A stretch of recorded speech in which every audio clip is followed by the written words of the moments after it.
교회를 다니는 사람을 교인이라고 합니다. 성도와 교인은 좀 달라요. 크리스찬과 교인은 조금 차이가 있어요. 근데 일반적으로 교인 그러면 믿는 사람이든 안 믿는 사람들을 가지고 있는 생각, 아, 저 사람은 교회를 다니는 사람. 근데 크리스찬, 성도, 크리스찬이라는 말은 아, 예수 믿는 사람 이렇게 들리죠. 그리고 그거는 안 믿는 사람이 주로 그렇게 불러요.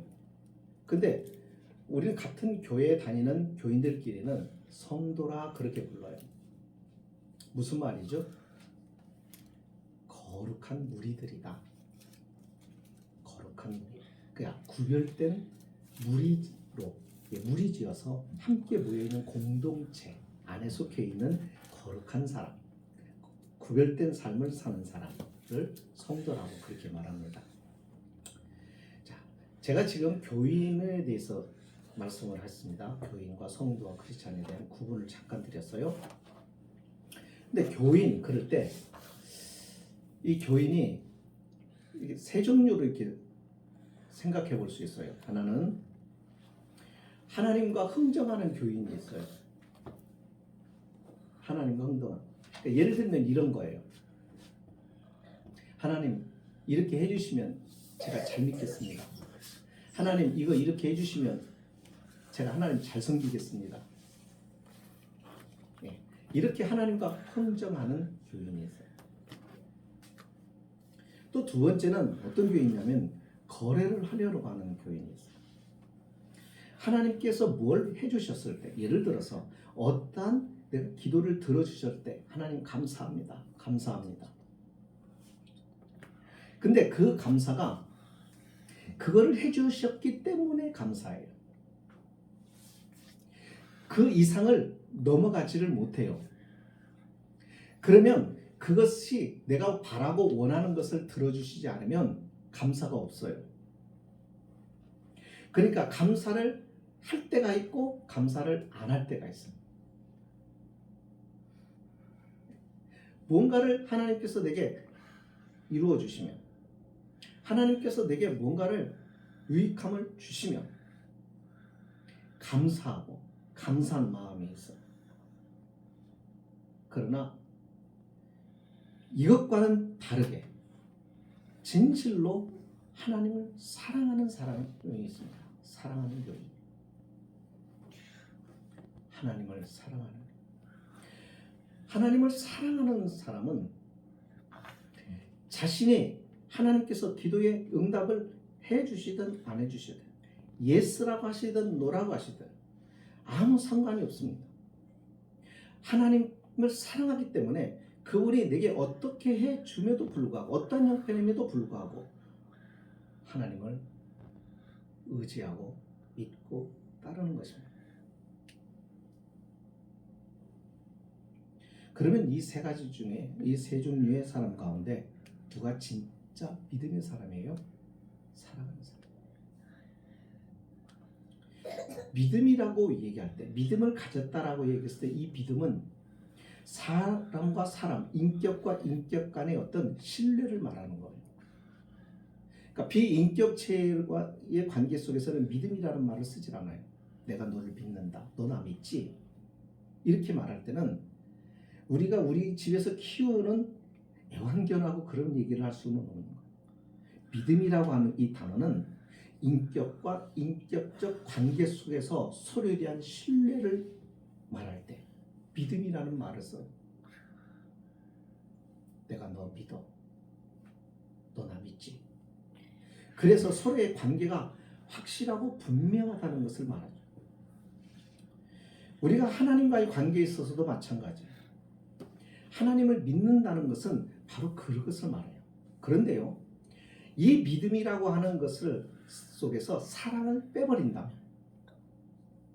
믿음에서 사랑을 뺀다면 그것은 믿음이 아니라 거래가 됩니다. 거래가 됩니다.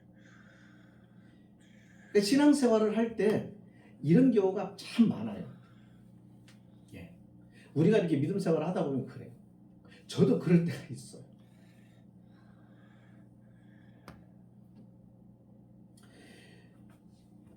왜 하나님을 사랑함으로 이렇게 믿어야 되느냐면, 여러분, 우리가 그 하나님과 함께 긴 모험을 떠나기 때문에 그래요. 이게 믿음의 생활이라고 하는 게 그거 모험하는 거예요. 모험. 그렇잖아요. 어떤 목적지를 향하여 분명한 목적지를 정해놓고 그 길을 가요. 근데 그 가는 길이 생판 모르는 길이고 미지의 길이에요. 그래서 많은 두려움을 안고 걸어가는 게 인생 자체가 그래요. 사는 게 모험이에요. 특히 이 모험을 강하게 느껴지는 때가 언제냐면 직장 생활하는 사람은 그건 잘 몰라요. 사업을 하는 사람은 알아요. 목회도 정해진 교회에서 이렇게 부임해서 가서 목회를 하면은 그걸 잘 몰라요. 근데 개척을 하면은 알아요. 그래서 사업을 하든 개척을 하든 이렇게 보면은 그게 모험이라. 뒤에 어떠한 결과가 이룰지 우리의 기대와 실제로 나타난 결과는 달라요. 그래서 이거 잘못되면 어떡하지? 이러다가 모든 걸 다 잃어버리면 어떡하지? 마음은 어떡하지? 투자한 게 얼만데? 그러다 보면 두려움이 생겨요. 그래서 사업을 하는 사람들은 늘 긴장을 해요. 그렇게 하지 않고서는 살아갈 수가 없어요. 그래서 늘 그 마음이 불안합니다. 살얼음을 걷는 것 같습니다. 오늘의 좋은 결과가 내일도 계속된다는 법이 없어요. 인생도 그래요. 오늘 좋은 일이 있었어요. 오늘 내가 바라는 것들이 이루어졌어요. 그렇다고 해서 내일도 똑같이 된다는 보장이 없어요. 믿음의 길은 어떨까요? 같아요. 어떤 사람은 하나님께 아까도 얘기했죠. 흥정을 해요. 하나님 이렇게 해주시면 내가 잘 믿을게요. 거래를 해요. 하나님 이렇게 해주셔서 감사해요. 그런데 그렇게 안 해주시면 감사가 없어요.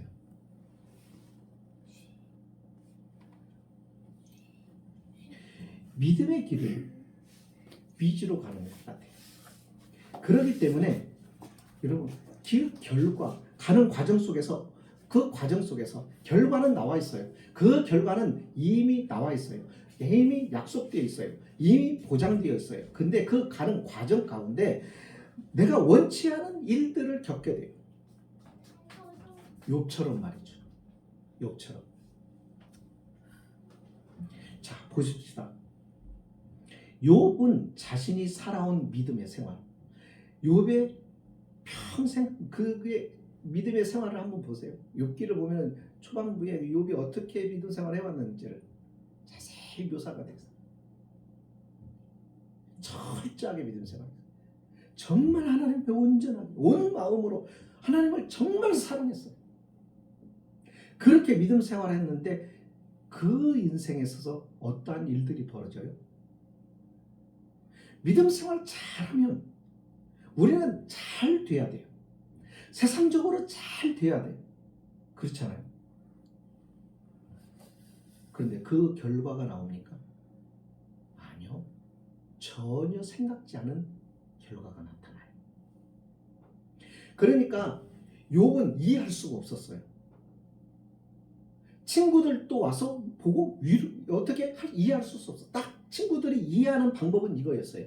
네가 뭔가 잘못했어. 네가 뭔가 하나님 앞에 잘못했으니까 이와 같은 일들이 벌어지지. 하나님이 어떤 분이잖아. 사랑이 많으신 분이잖아. 하나님은 죄를 그냥 놔두시지 않으신 분이잖아. 그러니까 네가 지금 이 형편에 처한 것을 보면 분명히 네가 뭔가 잘못했기 때문이야. 라고 그렇게 말해요. 자, 욥에게 위로가 됐을까요? 안 됐죠. 위로는 그렇게 하는 게 아니에요. 그것은 지적하는 거고, 그것은 가르치는 거고, 그래서 욥은 힘든 거예요. 근데 욥도 답답한 거예요. 내가 하나님 앞에서 잘했어요. 그것은 욥 자신뿐만 아니라 하나님도 인정하고 계셨어요. 그런데 그의 인생에 왜 이와 같은 일들이 벌어질까? 이거는 욥이 알 수 없는 영역이에요. 근데 중요한 것은 욥의 행동을 보면 그와 같은 형편이 누가 주셨다고 생각하고 믿고 있어요? 하나님이 주셨다. 예, 이게 진짜 믿음입니다. 그러면 하나님이 왜 나를 이와 같은 형편에 놓이게 하셨을까? 왜 나에게 이 곤고한 삶을 살게 하셨을까? 모르겠지만 분명한 것은 그분이 하셨다는 거예요. 왜? 모든 세상에 주관하시는 분이고 내 인생도 그분이 주관하신 분이니까 내 인생에 벌어진 일이 내가 좋은 것으로 심었고 내가 믿음으로 심었고 내가 온전하게 살았는데도 불구하고 이와 같은 일이 생겼다고 내가 이해할 수는 없지만 그러나 이 모든 영역도 하나님이 하셨다고 그는 그렇게 받아들이고 어떻게 해요? 하나님으로부터 떨어져 나가지. 끝까지 하나님을 신뢰해요. 이게 하나님을 사랑하는 성도예요. 그러니까 이걸 믿음이라고 말하는 거예요. 이걸. 오늘 말씀을 보면은 이스라엘 백성들이 애굽에 400년을 머물러 있었어요. 그러니까 다른 민족이 와서 애굽에 이렇게 사니까 한번 생각을 해보세요. 애굽 사람들이 달가워하지 않는 거예요. 자, 애굽 희한한 것은 이 400년 동안에 한 식구가 가족이 와가지고 어마어마하게 숫자가 불어난 거예요. 200만 정도의 사람으로 불어났어요. 400년 만에 200만 명의 이상의 사람이 그런 그 혈통이 유지가 됐다고 한다면 그 당시에 의료시설이나 뭐 이런 것이 없었단 말이죠. 수많은 돌림병과 유행병들이 있었고 병원도 없었고 그런데 이거예요. 그들은 질병이 없었다. 근데 반대로 애굽에 사는 사람들은 아이들이 태어나면서 죽고 병들어서 죽고 사고로 죽고 하는 일들이 많았어요. 그러다 보니까 애굽 사람들이 위협을 느낀 거예요. 이스라엘 백성들은 히브리 민족은 와가지고 자꾸 숫자가 불어나고 자신의 나라 백성들은 애굽인들은 그렇지는 못하니까 이거 이렇게 계속 가다가는 우리가 결국 이 히브리 민족에게 나라를 주권을 빼앗길 수도 있다는 두려움에 빠지게 된 겁니다. 그래서 그들을 죽이려고 하고 그들을 노예로 삼고 그들을 함부로 대하죠. 억압을 합니다. 거기에서 하나님께서 이스라엘 백성들을 구원해 내세요. 자, 이 사건은 오늘 우리에게 무엇을 말하느냐면 단순한 역사적인 사건 차원을 넘어서 이 사건이 우리에게 이 하나님을 믿는 백성들에게 주시는 사인이 있어요. 그 사인이 뭐냐면 이게 구원이다. 지금 구원을 설명하는 거예요. 우리 또한 어둠의 세력, 사망의 권세 아래, 마귀의 권세 아래 있었는데 그런 우리를 하나님께서 구원해 내십니다. 이스라엘 백성들의 구원은 두 가지 큰 사건으로 이루어지는데 하나는 10가지 재앙이고 또 하나는 홍해를 건너는 사건이에요. 여기서 알 수 있는 것은 뭐냐면 이 구원은 이스라엘 백성 스스로가 애굽에서 나올 수가 없기에 하나님의 절대적인 능력으로 그들을 건져냈다는 거예요. 해방시켰다는 거예요. 구원은 우리의 힘으로, 인간의 노력으로, 인간의 능력으로 할 수 있는 게 아니라 오직 이것은 하나님께서 건져주셔야만이 되는 것이 구원이다. 그렇게 해서 하나님께서 두 가지 엄청난 사건을 그들에게 보여주셨습니다. 그리고 그것을 온몸으로 체험한 이스라엘 백성들이 이제 홍해를 지났어요. 지나고 오늘 본문이에요. 홍해를 지나면서 바로 들어가게 된 광야가 어디냐면 수르 광야. 그 광야길을 사흘을 갑니다. 사흘. 그러니까 하나님의 홍해를 가르시고 그 홍해 바다에 물을 가르고 그 물이 바닷물이 벽을 이루고 그리고 그 밑에 땅은 질퍽거리지 않은 마른 땅이 되게 하셔서 200만의 이스라엘 백성들을 어른에서부터 아이들 노인들 모두를 그것으로 건너게 하신 그 놀라운 역사들을 체험한 이스라엘이 그 체험을 하고 사흘이 지났어요. 광야에서 그들이 가장 필요로 한 것이 무엇이었을까? 광야에서 그들이 가장 사흘을 지나는 동안에 얻고 싶은 것, 가지고 싶은 것, 그들이 가장 필요한 것이 무엇이었겠어요? 물이죠. 물입니다.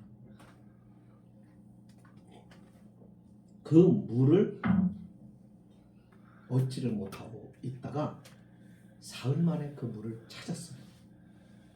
얼마나 반가웠겠어요. 그래서 그 물을 마시려고 하는데 마실 수가 없는 물이에요.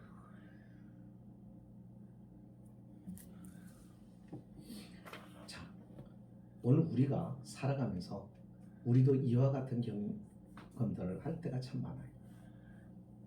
뭔가 하나님, 내가 하나님 앞에 이제는 마음을 딱 바로잡고 정말 하나님 믿음 생활 한번 잘해보겠습니다. 딱 마음을 먹고 딱 시작을 했는데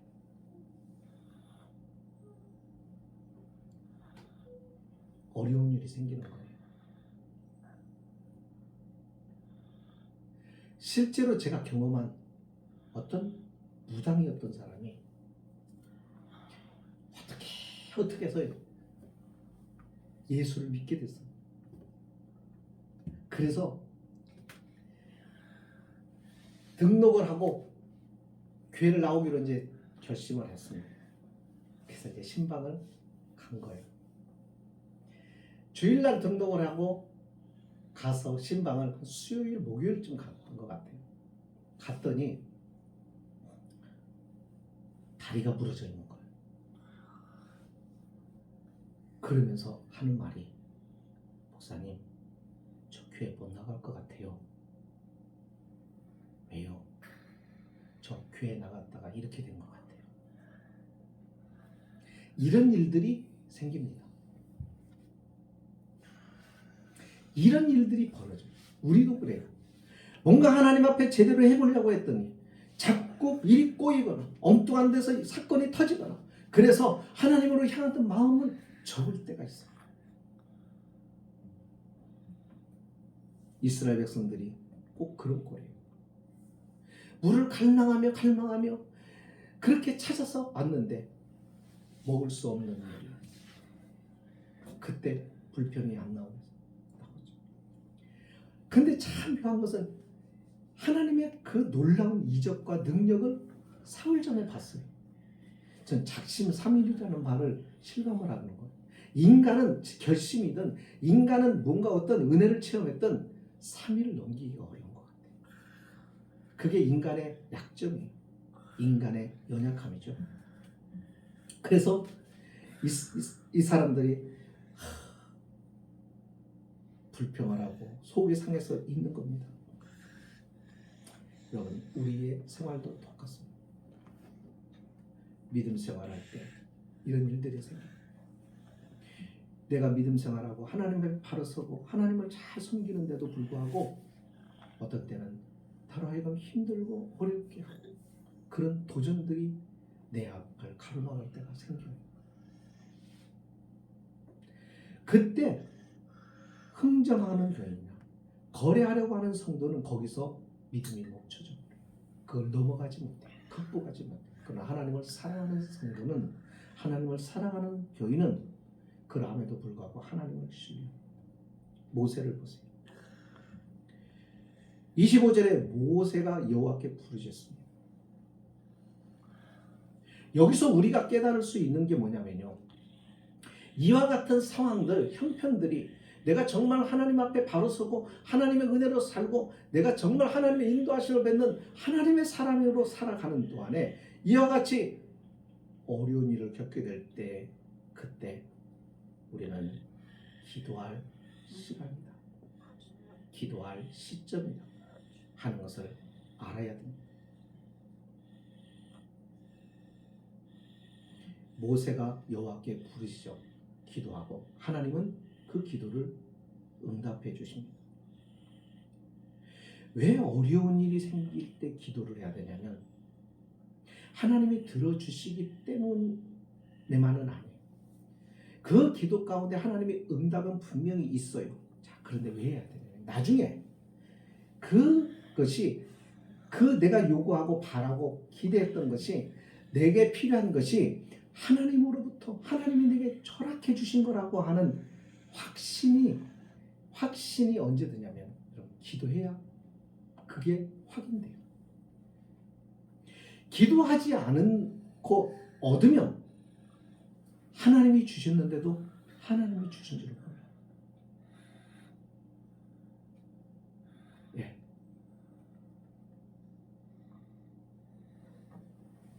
하나님이 도와주셨는데도 하나님이 도와주신 줄을 몰라요. 기도해야 그것을 알 수가 있어요. 그것이 사실을 깨달을 수가 있어요. 그렇지 않으면 내가 한 줄로 알아요. 그렇지 않으면 우연이 된 줄로 알아요. 기도하지 않고 얻으면 그것이 어떠다 보니까 그렇게 되었지라고 생각하게 돼요. 그래서 기도해야 돼요. 이 응답이 누구로부터 왔는지, 이 이루어진 일이 어떻게 되었는 건지, 우연인지 하나님이 주신 것인지 이것을 분명하게 확인하기 위해서는 기도해야 돼요. 그러니까 기도하지 않으면 확인이 안 부정하게 돼요. 우연이 된 것으로 여겨요. 그러면 앞으로도 계속 그렇게 살아가는 거예요.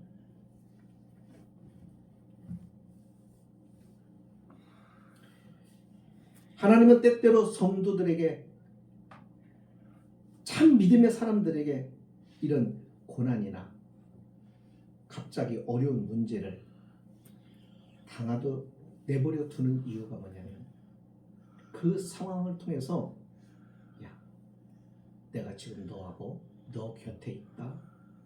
너 지금 그거를 볼 수가 없지만 이걸 통해서 확인했으면 좋겠다. 하나님 자신이 지금 내 곁에 있다는 것을 확인시켜 주시고 싶으신 거예요. 그래서 이해할 수 없는 상황, 믿음 생활을 잘 하는데도 불구하고 어려워진 형편, 그와 같은 상황을 우리는 어떻게 이해해야 되냐면 하나님이 자신이 내 곁에 있다는 것을 확인시켜주고 보여주고 싶어서 허락하신 상황이라는 것을 알아야 돼요. 이게 하나님을 사랑하는 사람. 예를 들면 그거예요. 자, 욥의 경우를 볼까요? 욥의 경우는 욥이 형들의 미움을 받고 처음에는 죽이려고 하다가 어떻게 해요? 우물, 비어있는 물이 없는 빈 우물에 던져서 거기다가 가둬놨다가 마침 상인이 지나가는 그러니까 그 상인에게 형들이 요셉을 팔아먹어요. 그때부터 요셉은 참 비운의 운명처럼 살아갑니다. 노예로 팔려가서 애굽에까지 팔려가요. 그래서 시위대장 집에 들어가서 종살이를 합니다. 그러다가 오해로 인하여서 감옥에까지 들어갑니다. 인생 끝난 것 같잖아요. 근데 그가 마지막에는 어떻게 되죠? 바로 왕의 다음 권력을 가진 총리 대신이 되죠. 자, 그 경우에 대해서 요셉도 말했지만 시편에서 이렇게 말합니다. 그가 한 사람을, 여기서 그라는 분은 하나님입니다. 하나님이 한 사람을 앞서 보내셨으며 요셉이 종으로 팔렸도다. 그의 발은 착고를 차고 그의 몸은 쇠사슬에 매였으니 곧 여호와의 말씀이 응할 때까지라. 그의 말씀이 그를 단련하였도다. 요셉은 이것이 무슨 이와 같은 일이 생기나, 어떻게 이와 같은 일이 내게 생기나, 그런 마음을 가질 수도 있었겠고, 그 모습을 바라보는 사람들, 이제는 요셉은 끝장이다라고 생각할 수밖에 없었지만 하나님은 계획이 있었다는 말이죠. 뭐였어요? 여호와의 말씀이 응할 때까지. 여호와의 말씀이 뭐였어요? 요셉에게 꿈을 꾸게 해주셨잖아요. 그 꿈이 현실로 이루어지기까지, 요셉의 꿈이 현실이 되기까지, 성취가 되기까지 하나님은 그를 단련하셨다는 거예요. 그래서 요셉이 그렇게 얘기합니다. 형들과 제외했을 때 형들이 요셉을 보면서 두려움에 떨어요. 왜요? 지은 죄가 있으니까. 입장이 바뀐 거예요. 이제 요셉의 말 한마디면 이 형들은 끝난 거예요. 그래서 두려움 가지고 서 있는데 요셉이 뭐라고 얘기해요? 형들이요, 무서워하지 마세요. 하나님께서 형들과 우리 가족들을 구원하고 우리 민족을 구원하기 위해서 하나님이 나를 먼저 애굽에 보내신 것입니다 라고 말해요. 네, 이것이 믿음의 사람의 말이에요. 그러니까 오늘 내가 가지고 있는 이 현실이 아무리 힘들고 어려운 현실이었거나, 어떤 문제가 생겼거나, 어떤 재수 없이 생긴 것 같은 그 같은 상황이어도 그렇게 생각합니다. 모두가 하나님의 섭리 속에 있습니다. 믿음 생활이라는 게 그래요. 내가 주도해서 가는 게 아니에요. 네. 상황이 우리를 끌고 가는 것을 봐요. 상황이, 환경이 나를 이끌고 가요. 그러니까 내 마음대로 안 되잖아요. 삶이. 여기에서 내가 하나님의 사람이라는 것을 이제는 증명해야 되는 거예요. 요셉처럼. 요셉은 원망하지 않았어요. 요셉은 불평하지 않았어요. 요셉은 누구도 탓하지 않았어요. 요셉은 자신의 그 상황과 처지와 그와 같은 어려운 환경과 형편을 어떻게 해요? 믿음으로 받아들이고 인내합니다. 참습니다. 견뎌냅니다. 그리고 끝까지 하나님을 놓지 않습니다. 그 신앙을 유지하면서 가요. 이게 하나님을 믿는 사람의 모습입니다. 그러니까 어려운 환경 속에서, 힘겨운 환경 속에서 사람들이 그래요. 야, 예수를 잘 믿었는데 왜 그러냐? 왜 예수를 잘 믿는데 하나님이 계시다면 너 왜 이렇게 병드냐? 예수를 잘 믿는 사람이 왜 이렇게 사는 게 그런 모양이냐? 수많은 도전과 유혹과 사람들의 손가락질과 자존심 상하게 하는 일들이 있습니다. 그런데 하나도 흔들리지 말아요. 하나님은 끝까지 믿고 그냥 가는 겁니다. 거기에서 뭐예요? 내가 하나님의 사람인 것을 참고 견디고 하나님을 믿고 신뢰함으로 어떻게 해요? 증명해 가는 거예요. 증명해 보이는 거예요. 하나님은 그렇게 하는 거예요. 이것이 우리에게 연단이다. 그렇게 해서 하나님께서는 우리에게 놀라운 것으로 하나님 응답해 주십니다. 결론입니다. 하나님은 오늘도 일하십니다. 우리가 하나님의 일하시는 모습을 볼 수 있었으면 좋겠습니다. 하나님은 어떤 일을 하시는가? 많은 일을 하시지만, 모든 일을 다 하시지만 저와 여러분의 인생에 참여하십니다.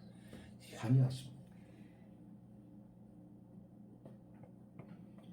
하나님은 내 곁에 나와 함께 하시지 않은 것 같다고 해도 하나님은 계십니다. 그리고 나를 위해서 지금도 일하고 계십니다. 무슨 일을 하실까요? 쓴물을 단물로 바꾸십니다. 내게 있어서 쓰디쓴 것들, 그것을 나로 하여금 달콤하도록 바꾸어 주십니다. 하나님은 나를 변화시킬 뿐만 아니라 지금 내 처해 있는 이 상황들을 하나님께서는 새롭게 바꾸어 나가십니다. 지금 그 일을 하고 계십니다. 그 일들을 지금 하나님 하고 계십니다. 성도는 그것을 볼 수 있어야 되고, 성도는 그것을 알아야 되고, 성도는 그래서 참고 인내하고 견디는 것입니다. 욥처럼 말이죠. 어떤 때는 이해가 되지 않아요. 왜 그런지 모르겠어요. 그래도 하나님은 내 인생에 관여하시기 때문에. 왜요? 자녀이니까. 왜요? 예수 그리스도의 생명을 주고 내 생명을 하나님의 소유로 삼으셨으니까. 그래서 하나님이 관심이 있으니까, 애정이 있으니까, 하나님이 나를 사랑하니까.